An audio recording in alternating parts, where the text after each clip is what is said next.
할렐루야. 153 저녁기도 오신 여러분들을 주님의 이름으로 환영하고 축복합니다. 오늘도 하나님께서 우리 가운데 일하시고 역사하심을 고백하며 하나님의 은혜 가운데로 나아가는 시간이 되기를 간절히 소망하겠습니다.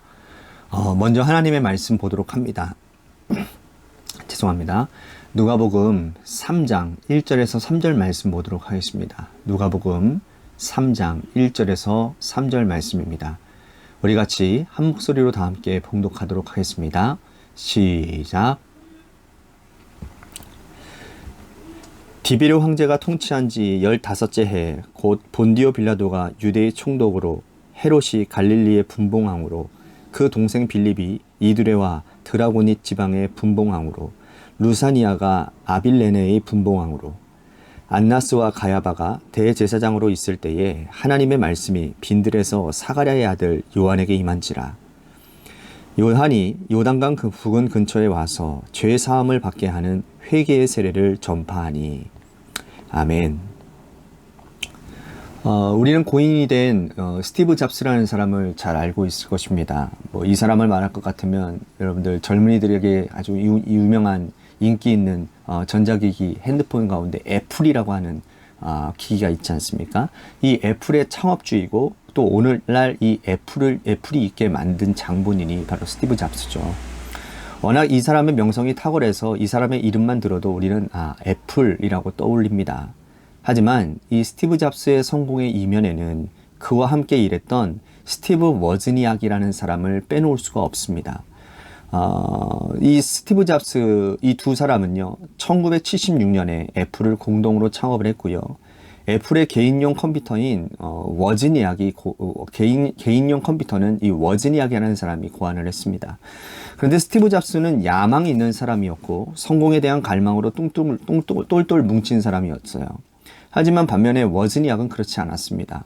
그는 스티브 잡스의 성공을 뒤에서 바라보는 사람이었고 그는 엔지니어로만 만족할 수 있는 사람이었습니다. 그래서 스티브 잡스가 앞에서 잘 나가고 세간의 관심을 받으며 많은 사람들에게 추앙을 받을 때 그는 덤덤히 기술자로서의 일을 감당하는 사람이었다라는 거예요.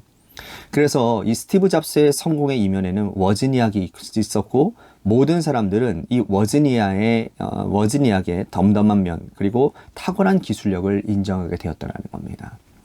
이처럼 어떤 한 사람이 성공하기 위해서는요.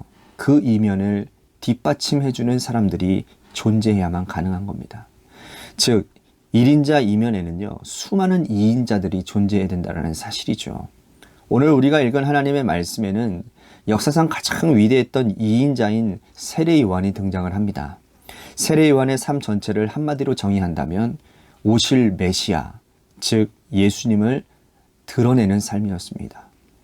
그는 자기가 빛나는 삶을 살고 싶지 않은 사람이고 또 오히려 그의 삶 전체가 자신으로 말미암아 예수님이 영광 받으시고 주님이 드러나는 인생을 살았다라는 거예요.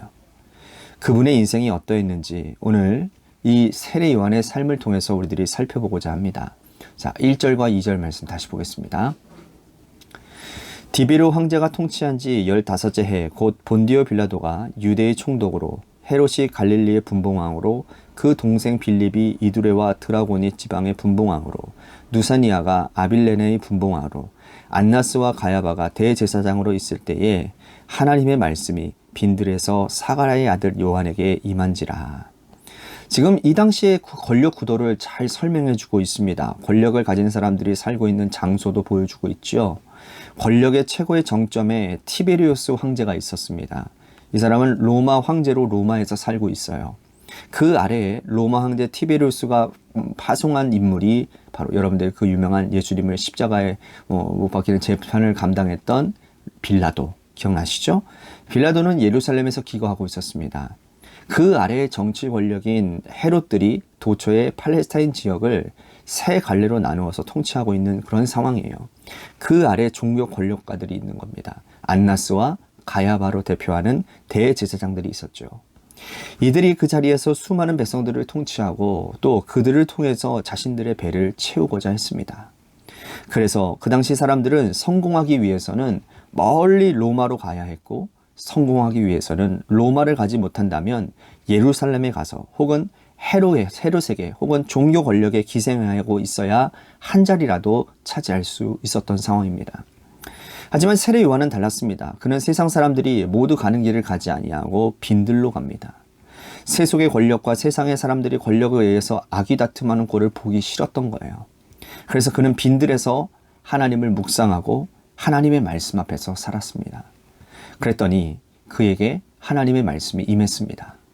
그는 세상 권력을 쫓아가는 사람이 아니었고 하나님의 말씀을 따라가는 사람이었기에 말씀이 그를 휘감았고 하나님의 말씀이 임하는 그 자리에서 능력을 받게 되었다라는 겁니다.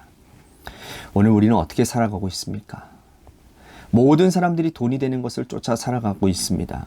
모든 사람들이 적어도 권력가들의 뒤를 따라야 한 자리를 차지할 수 있다라고 가르치고 있는 세상 가운데 살고 있습니다. 우리는 그렇게 살지 못했다 할지라도 우리 자녀들은 그렇게 살라라고 가르치는 부모님들이 이 세상에 넘쳐나고 있습니다. 예수 믿는 부모라 할지라도 자녀들의 성공이라면 팔 걷어붙이고 노력하고 애쓰는 세상이 되고 말았습니다. 하지만 하나님의 사람들은 말씀을 따라가야 됩니다. 세례 요한처럼 세례 요한이 말씀을 따라갔더니 하나님의 말씀이 그에게 임했고 그 말씀이 그를 이끌어갔으며 그를 이끌어간 말씀은 세례 요한을 빛나는 하나님의 사람으로 빛나는 예수님의 동역자로 만들어 주었다라는 거예요. 사람을 따라가다 보면 그 사람들에게 이용당하고 버림받는 것이 세상의 법칙입니다. 권력자들에게 이용받고 버림받는 게 세상의 법칙이라고요. 하나님의 말씀은 그러나 절대로 버림받지 않습니다. 하나님 말씀 따라가면 절대로 버림받지 않습니다. 버림받을 일 없습니다.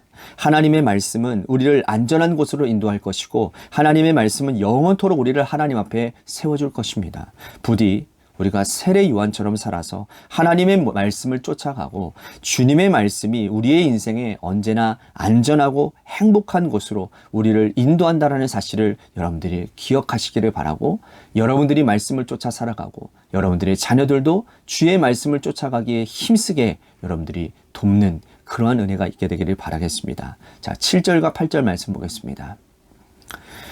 요한이 세례를 받으러 나오는 무리에게 이르되 독사의 자식들아 누가 너희에게 일러 장차올 진노를 피하라 하더냐. 그러므로 회개에 합당한 열매를 맺고 속으로 아브라함이 우리 조상이라 말하지 말라. 내가 너희에게 이르노니 하나님이 능히 이 돌들로도 아브라함의 자손이 되게 하시리라.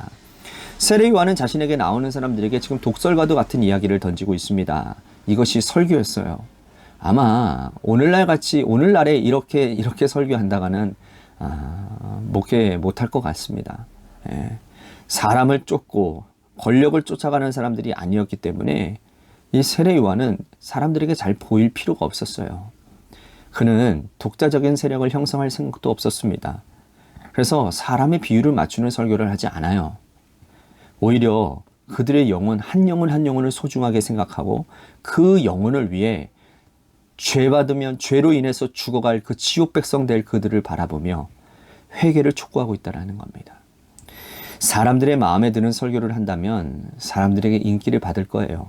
하지만 그는 그럴 생각이 전혀 없었다라는 겁니다. 그 당시에 수많은 사람들이 권력을 쫓아 물질을 쫓아 사는 사람들이 하나님께 회개하고 영혼의 구원을 받아야 했기에 자신에게 말씀을 듣기 위해 나오는 많은 사람들에게 하나님의 말씀으로 회개를 선포했다라는 거예요. 오늘 우리는 이 세례 요한의 놀라운 말씀 선포를 배워야 됩니다. 오늘도 많은 교회들이 성도들을 고객으로 생각합니다. 성도를 고객으로 생각하면 고객 만족을 위해서 노력하는 교회가 되어야 합니다. 그러면 그 순간 교회는 교회가 아니라 기업이 되는 거예요. 기업이 고객들의 만족을 위해서 쓴소리를 하지 말아야 하는 것이고 또 고객 중심으로 모셔 살아가야 되는 것처럼 여러분 교회가 그렇게 된다면 교회의 주인은 그리스도가 아니라 하나님이 아니라 사람이 될 겁니다. 그런 교회는요, 교회가 아닙니다. 그 교회는 종교 집단입니다. 오늘 이 시대 교회도 회개를 선포해야 되고 회개를 선포하는 그 중심에 하나님이 교회의 중심이 되셔야 되며 그리스도가 교회의 머리가 되어야 될 것입니다. 사람을 만족시키는 교회가 아니라 하나님의 영광을 위하고 예수님을 만족시키는 그러한 능력의 교회, 이러한 교회가 참된 교회임을 우리는 믿어야 될 것입니다. 마지막으로 15절과 16절 말씀 보겠습니다. 백성들이 바라고 기다림으로 모든 사람들이 요한을 혹 그리스도신가 심중에 생각하니 요한이 모든 사람에게 대답하여 이르되 나는 물로 너희에게 세례를 베풀거니와 나보다 능력이 많으신 이가 오시나니 나는 그의 신발끈을 풀기도 감당하지 못하겠노라. 그는 성령과 불로 너희에게 세례를 베푸실 것이요. 그는 사람들에게 나는 주님의 신발끈을 풀기에도 감당치 못할 사람이라고 선포를 하고 있습니다. 사람들이 그에게 수없이 많이 몰려들었어요. 오히려 이런 모습이 그에게 매력적인 모습이 되어서 수많은 사람들이 그를 추종하게 되어진 거지요. 그런데 그는 오히려 겸손합니다. 이 모습이 세례 요한의 가장 훌륭한 모습인 거예요. 왜냐하면 인간은 누구나 다 마음속에 심중 깊은 곳에 교만이라고 하는 원죄가 있기 때문이죠. 에덴에서 시작된 원죄는 인간을 영원토록 괴롭히는 죄성입니다. 사단이 아담과 하와에게 이렇게 말을 하죠. 이것을 먹는 순간 너희들의 눈이 밝아져서 하나님과 같이 되리라. 사단의 그 말에 속아서 최초의 인류가 선악과 범죄를 범하게 됩니다. 그때부터 오고 오는 모든 인류의 영혼 깊숙한 곳에서는 교만이라는 죄가 꽈리를 틀고 있는 거예요. 사람들이 세례 요한을 치켜 세웁니다. 그러면 그의 마음속에서도 나도 좀 높아져야 되겠네. 나도 좀 유명세를 타나 보네. 그런 마음이 불현듯이 일어나게 될 것입니다. 하지만 그는 자신의 마음을 하나님의 말씀으로 잠재웠다라는 거예요. 왜 그런 마음이 안 서겠습니까? 그러나 이 세례 요한은 말씀으로 그 마음을 잠재웠다고요. 말씀을 따라갔던 그였기에 사람에게 잘 보이고자 하는 사람이 아니었기에 그는 오히려 주님을 더 드러내는 영광된 삶을 살게 됐다는 거예요. 우리는 어떻습니까? 주님을 통해서 내가 영광 받고자 한다면 우리는 세례 요한처럼 사는 인생이 아닐 것입니다. 오히려 나를 통해서 예수님이 영광 받는 인생, 나를 통해서 하나님 한 분이 영광 받으시기를 인생을 살기를 우리는 원하고 있습니다. 입술로는 하나님의 영광입니다. 하나님께 영광 돌립니다. 하나님이 하셨습니다. 하나님이 이렇게 하셨는데요. 그런데 그런 말을 한다. 누군가가 인정해주지 않을 때에 서운한 감정이 든다고 한다면 죄송한 얘기지만 그건 하나님의 영광이 아니라 나의 영광을 위해서 하는 일입니다. 분명히 기억하십시오.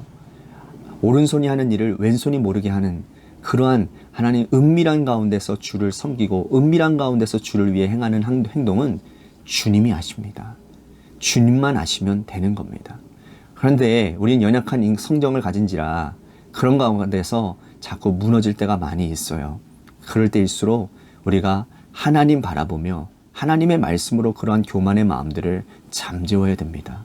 우리는 우리의 인생 가운데 영광 받으실 분은 오로지 하나님밖에 없습니다.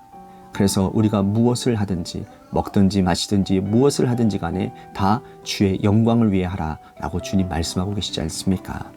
우리가 하나님의 영광을 위해 진짜 온전히 나의 모든 것을 내어드릴 수 있는 그리고 순종할 수 있는 겸손한 마음으로 주를 섬기는 우리 모두가 되어야 될 줄로 믿습니다.